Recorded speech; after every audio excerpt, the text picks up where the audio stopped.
asbabun nuzul. Asbabun nuzul ini kan berasal dari dua kata ya. Asbab artinya sebab-sebab. An-nuzul turun. Yang dimaksud di sini turunnya Al-Qur'an.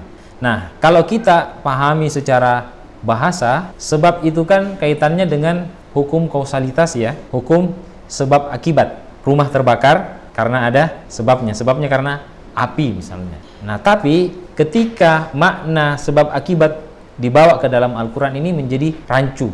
Nah, sehingga oleh para ulama asbabun nuzul ini tidak dimaknai sebab akibat, tapi dipahami dengan makna latar belakang pewahyuan atau konteks pewahyuan.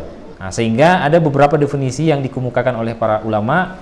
Salah satunya misalnya asbabun nuzul itu adalah peristiwa yang melatar belakangi atau peristiwa yang menyertai turunnya Al-Qur'an, baik sebelum, bersamaan, atau bahkan sesudah turunnya Al-Qur'an. Nah, kita ambil contoh misalnya pembagian asbabun nuzul berdasarkan waktu. Kalau sebelum berarti peristiwa dulu baru turun Al-Qur'an. Misalnya peristiwa Aisyah yang dituduh berselingkuh dengan sahabat Nabi yang bernama Safwan. Jadi waktu itu Aisyah ikut bersama Rasulullah mengadakan suatu perjalanan. Akhirnya pergi, setelah kembali dari perang pulang ke Madinah. Di tengah jalan Aisyah ketinggalan rombongan karena saat itu singgah untuk buang hajat. Buang hajat, setelah kembali dari buang hajat ternyata rombongan sudah pergi. Akhirnya Aisyah tertinggal. Sampai datang malam, ternyata ada sahabat yang memang ditugaskan oleh Rasulullah untuk memperhatikan harta rampasan perang. Mungkin ada yang ketinggalan gitu. Jadi ibaratnya dia orang yang paling belakang jalan. Ketemu sama Aisyah yang tertinggal rombongan. Akhirnya dibawalah kembali ke Madinah. Oh, ternyata ini jadi buah bibir di masyarakat.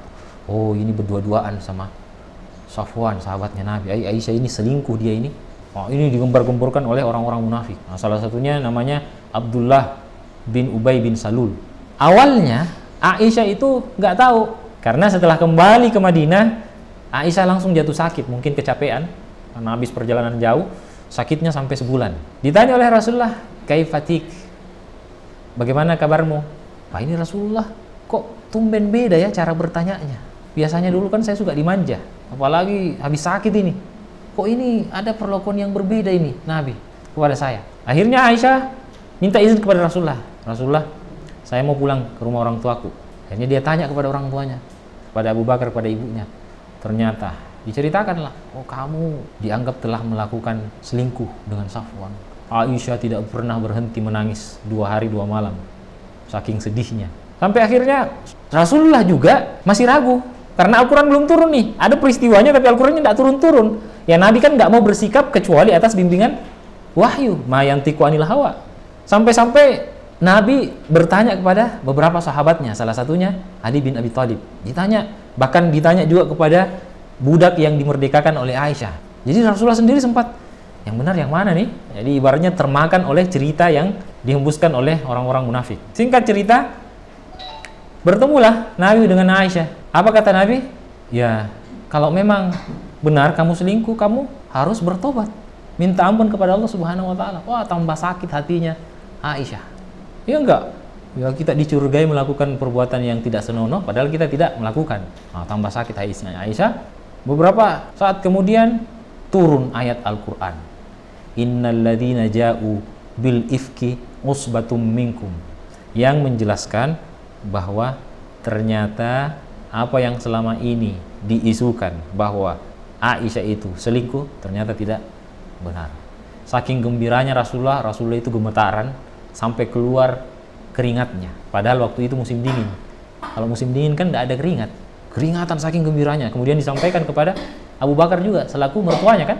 Nah, kata orang tuanya, kamu minta maaf, mohon ampun kepada suamimu, kepada Nabi. Saya nggak mau. Ya biasa, jauh mudanya kan.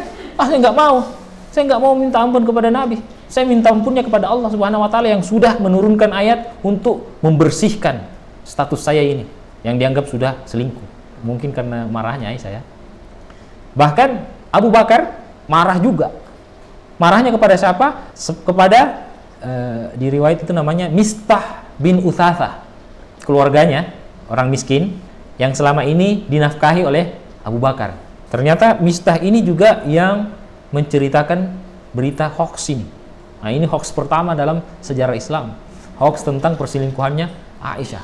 Ini juga disampaikan oleh Mistah bin Utsatsah. Karena marahnya mertuanya ini, kan kasihan juga. Ini mencoreng namanya Abu Bakar kan? Kamu Mistah, saya tidak mau kasih lagi kamu nafkah. Marah. Karena kamu telah menyebarkan juga berita bohong. Turun lagi ayat.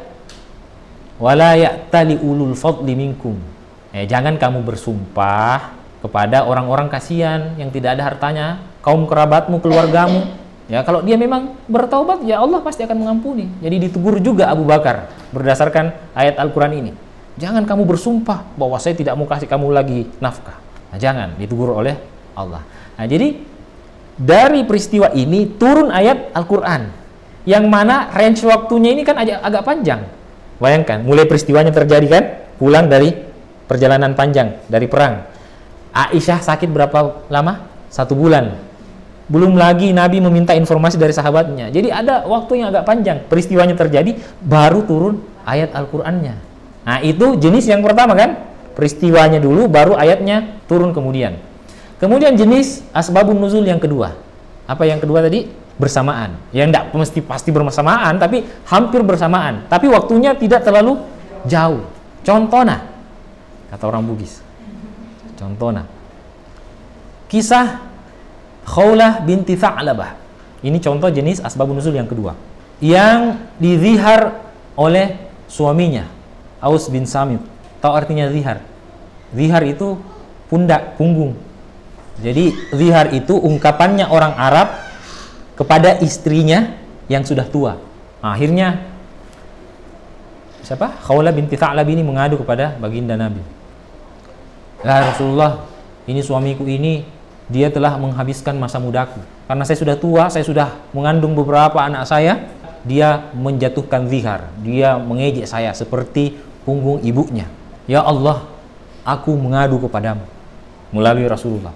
Setelah perbincangan antara Khawlah binti Tha'labah dengan Rasulullah ini, turun ayat. Tidak berselang beberapa lama. Apa ayatnya? Qad sami'allahu qawlan lati tujadiluka fi zawjiha wa tashtaki ila Allah.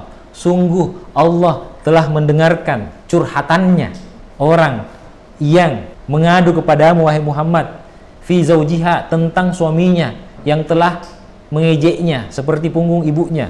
Wa tashtaki ila Allah, dan dia memohon kepada Allah Subhanahu wa taala. Wallahu yasma'u tahawurakuma. Allah mendengarkan pembicaraanmu. Nah, ini ada peristiwanya tapi tidak berselang beberapa lama, hampir bersamaan. Tidak mungkin bersamaan juga kan? Belum selesai peristiwanya, harus selesai dulu. Intinya tidak berselang lama lah. Nah, itu jenis asbabun nuzul yang kedua. Nah, ini ada yang ketiga, yang menarik. Setelah ayat Al-Quran turun, baru ada peristiwa. Kalau tadi kan peristiwanya dulu, baru ayatnya. Kalau ini enggak. Ayatnya dulu, baru peristiwanya. Di dalam surah Ar-Rum. Alif Lam Mim, Gulibatir Rum. Telah dikalahkan bangsa Romawi. Fi adnal ard, di tanah yang terdekat.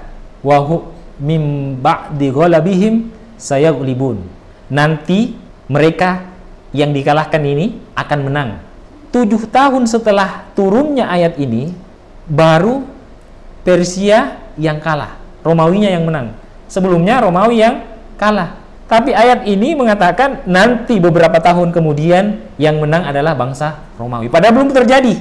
Ayatnya sudah turun, tapi peristiwanya belum terjadi. Nah, ini ada ulama yang juga memasukkan dia sebagai kategori asbabun nuzul, karena peristiwa yang berkaitan, yang terkait dengan turunnya Al-Quran. Nah, jadi kesimpulannya, asbabun nuzul ini ada 3 jenisnya. Sebelum turunnya Al-Quran, bersamaan turunnya Al-Quran, hampir bersamaan, dan yang ketiga setelah turunnya Al-Quran baru terjadi peristiwanya. Nah, itu asbabun nuzul. Nah, kemudian mengenai Makkiyah dan Madaniyah. Nah, saya tidak akan menjelaskan hari ini karena waktu sudah hampir jam 12 dan memang suasananya ini suasana yang qailulah ibaratnya. Ibaratnya itu ada yang selalu menyapu-nyapu di sini.